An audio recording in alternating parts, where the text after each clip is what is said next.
आप लोग तो धुरंधर के बात सुन ही लिए कि इंटर के अभी परीक्षा चल रहा है और इंटर के इंटरव्यू वाला जो बोले हैं, इंटरव्यू में जो लड़का लिख दिए है, लटक जइबा राजा चोलिए के हुक में, लटक जइबा राजा चोलिए के हुक में। आप लोग बताइए कि खेसारी लाल के फैंस के पावर है, लो हमेशा लिख ही देते हैं, कभी इंटर वाला लिख देते थे, कभी मैट्रिक वाला लिख देते हैं, हमेशा लिखते रहते हैं।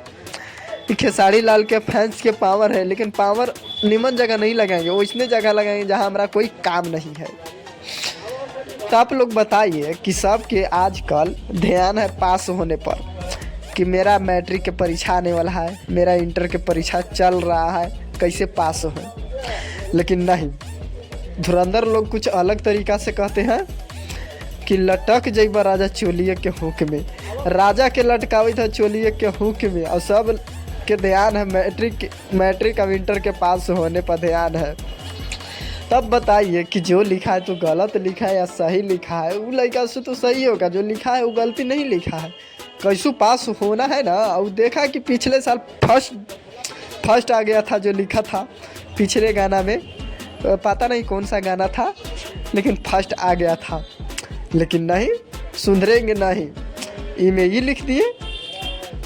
अब बताइए, सब अगर गाने लिख के पेपर में पास हो जाएगा तो बेकार के ना लोग अथी कर रहा है, पढ़ रहा है, ट्यूशन पढ़ रहा है, कोचिंग पढ़ रहा है, कहाँ ना लोग पढ़ रहा है कि मेरा फर्स्ट आए। एक कंपटीशन की तरह हो गया है पढ़ाई, हमरा से ज़्यादा वो ना पढ़े, ओकरा से ज़्यादा वो ना पढ़े, एक कंपटीशन की तरह पढ़ाई भी हो गया है। लेकिन नहीं, कुछ करना है तो कुछ अलग करना है। जो लटक जेबा चोलिए के हुक में, लटका चोली के हुक में, जब पेपर पास आई कि फेल आई, तब पता चली कि लटकल ठीक है कि नहीं लटकल रहती वह ठीक बा। तो हम हमेशा ऐसा वीडियो न्यू इन्फॉर्मेशन आप लोगों का तक लाते रहता हूँ। इस वीडियो पर आप क्या कहना चाहते हैं कमेंट में ज़रूर बताएं।